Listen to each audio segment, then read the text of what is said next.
What's up, guys? It's Coach Grant with First Down Training, and today we're going to be talking about the benefits and how to change up tempo on a route. So we're going to be looking at this sluggo route here from Amari Cooper. We're going to be talking about the benefits of you slowing down your speed going into the break, bursting up with the speed to get this DB to react, and how that can ultimately create you more separation. So I hope this video gives you guys some value, fellas. I hope you learn a couple new things just about route running, double moves, changing up tempo, and all the above. But also, fellas, if you're a wide receiver and you want to learn the specific things that you need to do on the field to improve your game, take your route running to that next level, check out that very first link in the description for our 28-day on-field wide receiver workout plan. What it is, it's a 4-week schedule, so we break down every single drill that you guys should be doing on the field with the specific sets, repetitions, and then we give you rest periods and all the above, and then we include a 30-minute video where I break down each drill, break down each day of the plan, and then give you a full speed example of each drill that you guys should be doing. So check out that very first link in the description, fellas, for a 4-week on-field wide receiver schedule. Let's get started. So first things first here, when Cooper goes up into this slant, he really slows that tempo down, then he bursts on the slant portion of this route. So I think the main key here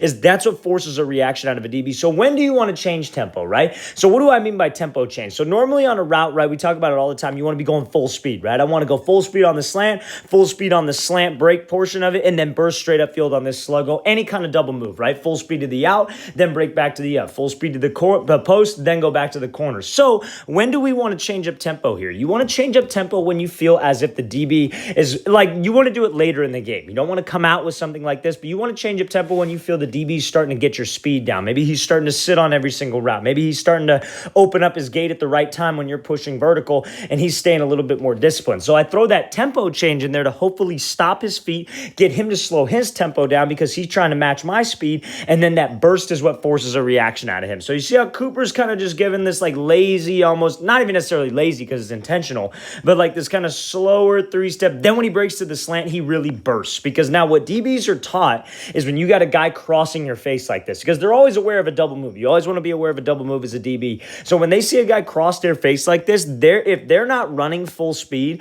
they're not going to drive on it. If they don't feel threatened by the slant, they're not going to want to drive on this thing. So what a lot of guys will do is they'll go full speed into the slant, then they'll change the tempo on like the slant stem or the top of the slant, right? So they'll start chopping their steps, raise their pad level up because they're already concerned with bursting back upfield. We don't want to do that. We want to do the opposite. If we're going to change tempo on the stem, then let's burst, because that burst forces a reaction out of the DB, especially when he's slow, especially when his feet are stopping and you burst across his face. He really has to overcommit. He really has to drive on this thing. So it's important to stay in stride, have my shoulders and my hips committed, and be running fast. Now you see when Cooper makes that change of direction, again, this cut is in stride. Now you see how this may look like he's reaching to somebody, right? That's under his frame. That's just him being able to cut in stride, right? That's why ankle stability, knee stability is so important. Balance is so important to work as a wide receiver, especially when you're working out in the gym. You got to be working those one-legged exercises to be able to make this kind of a specific cut. This is not something that a beginner can just go out there, walk out there and go do it. You have to train yourself